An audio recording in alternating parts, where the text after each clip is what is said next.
नमस्कार, मैं Raveena MNS news में आप सभी का स्वागत है। आज दर्शकों हम आज कुछ खास खबर लेके आए हैं। आइए जानते हैं उस खबर के बारे में। नक्सलवाद और छत्तीसगढ़। भारत आजादी के इतने सालों बाद भी नक्सलवाद से अब तक आजाद नहीं हो पाया है। मार्क्सवाद संघर्ष के सिद्धांत पर आधारित नक्सलवाद की शुरुआत पश्चिम बंगाल के एक छोटे से गांव नक्सलबाड़ी में 25 मई सन 1967 को हुई थी, जिसे नक्सलवाद का नाम दिया गया था। आज छत्तीसगढ़ में जिस तरह का माहौल है, ऐसा लगता नहीं है कि यहाँ से नक्सलवाद जल्द ही खत्म होगा। बस्तर में आए दिन नक्सली हमले होते हैं। यह हमले ज्यादातर हमारे जवानों पर ही उनका मनोबल गिराने के उद्देश्य से होती है। नक्सलवादियों का ज्यादा से ज्यादा इलाका आदिवासी इलाका का ही है। आज तक न जाने कितने ही आदिवासी युवक और युवतियां एकाएक नक्सली बना दी गई है। कितनी ही महिलाओं के साथ दुर्व्यवहार किया गया है। कितने ही बच्चे के सिर से माता पिता का साया तक छीना जा चुका है। गौर करने वाली बात तो यह है कि यह सिर्फ आज की बात नहीं है, यह तो नक्सलवाद के जन्म से लेकर दोहराती आ रही है। लेकिन इन बातों से शायद अब सरकार को फर्क पड़ना ही बंद हो गया।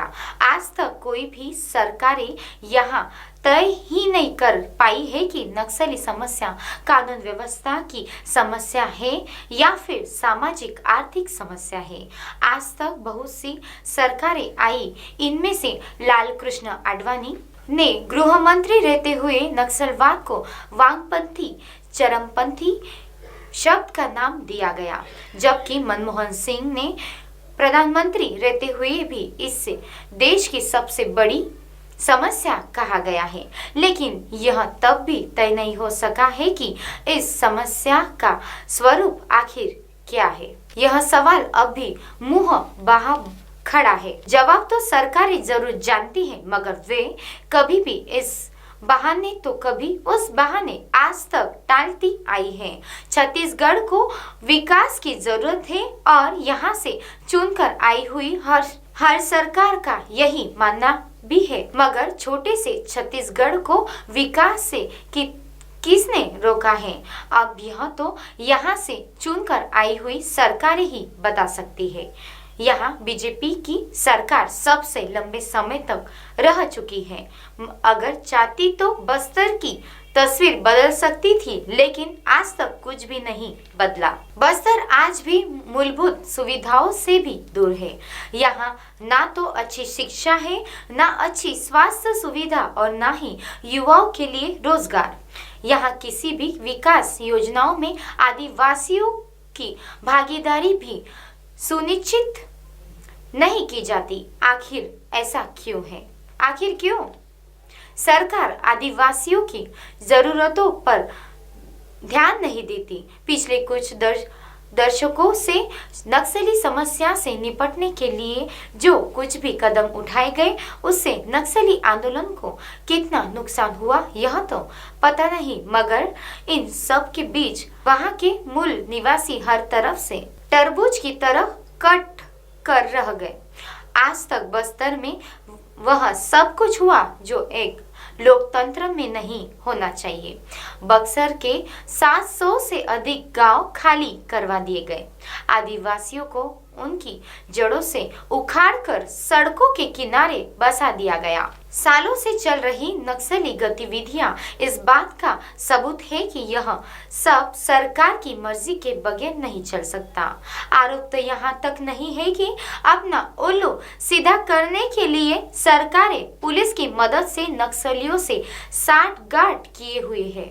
ऐसे कई पुलिस अफसर हैं जिनके नेतृत्व में काम करने वाले पुलिस बल पर दर्जनों फर्जी मुठभेड़ों और आदिवासी महिलाओं से दुर्व्यवहार के आरोप है। बस्तर में न सामाजिक कार्यकर्ता काम कर पा रहे हैं और न ही पत्रकार। सबसे बड़ा सवाल तो यहाँ सरकार की नीयत पर ही खड़ा होता है। यहाँ आदिवासियों को सपने तो बहुत दिखाए जाते हैं, मगर नींद से जागते ही सब धरे के धरे रह जाते हैं। आज भी बस्तर से नक्सलवाद जाने का नाम नहीं ले रहा है। होगा भी कैसे जब तक सत्ता में बैठे लोग नक्सलवाद पर अपना उल्लू सीधा करना नहीं छोड़ते, तब तक कुछ नहीं हो सकता।